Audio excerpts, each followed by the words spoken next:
Hi, I'm Tim. Welcome to our channel and thanks for logging on. If you enjoy these videos, do me a favor and subscribe to our YouTube channel right here at Watchbox Reviews. I would really appreciate it, and I promise to update daily. If you love this watch, you can see it and you can purchase it on our website, thewatchbox.com. And today we are discussing an extraordinary combination of Rolex 904L stainless steel with Rolex Everose red gold on the Datejust 41 with Wimbledon Dial. This has been one of the evolutions of the larger Datejust, keeping the popular Wimbledon Dial from the Datejust 2 while refining the movement dial and case proportions. Now, the watch on my wrist is still 41 millimeters, 41 from 9 to 3, not including the crown. It's a slim watch at 11.7 millimeters thick, and you can really see with the slope of the bezel, this will easily slide underneath any shirt sleeve. Lug-to-lug, the watch is 47.5 millimeters, but if you include the solid end links of the Oyster bracelet, it's a mightier 51.3 across the wrist. 21 millimeter spacing between the lugs, but you're going to use the bracelet. Let's not kid ourselves.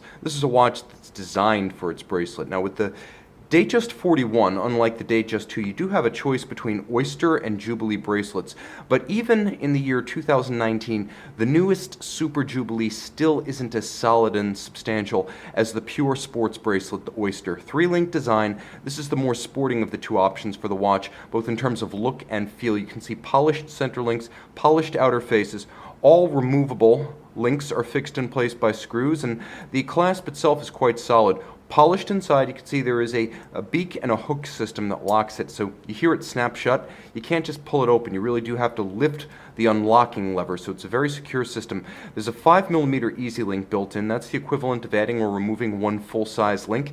And then you can see inside the clasp there are a few different anchoring points, so you can take your strap tool and move the station of the bracelet inside the clasp for fine-tuning. Again, that and easy link allowing you to do some sizing without actually removing bracelet links or adding any. The case band is slim and handsome.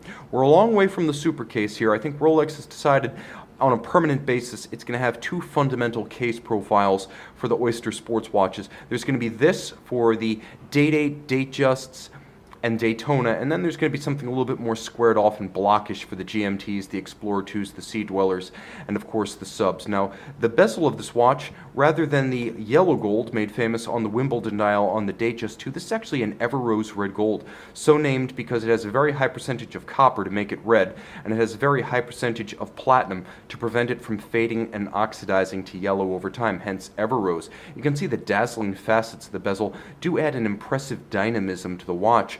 The dial is handsome and subdued. It's known as the Wimbledon Dial. You have these transferred lacquered Roman numerals with a little bit of a light green border and a British racing green center. There is a 5-point Rolex applique coronet. There is one applique rose gold indices, rose gold hands at center, and then you can see a sunburst dial. And this is actually achieved with dark rhodium. It's a much darker version of the silver metal that you see on brass Swiss movements. That's why Swiss movements always look like they're silver. They're brass with rhodium on top. Not here. This is a darker version of it, but you can see that rich sunburst grain still gives it a dynamism and reflective quality that changes the look of the watch as it moves through the light.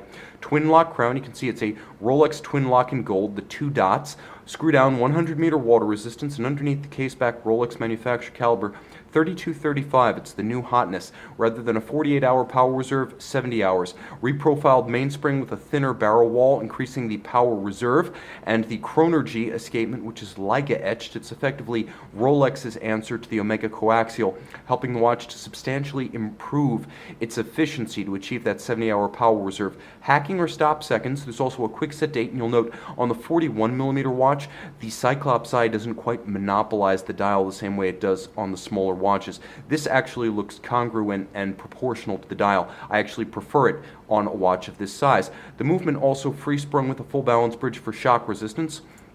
Automatic winding with a overcoil hairspring for excellent timekeeping in every position with respect to gravity. That's how the watch earns its chronometer certification.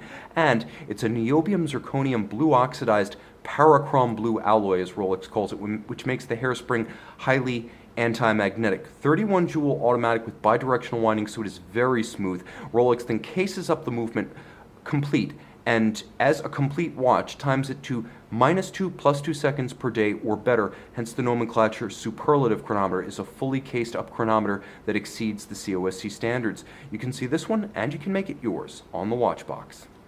Rolex Datejust 41 by night. one loomed index, hour and minute.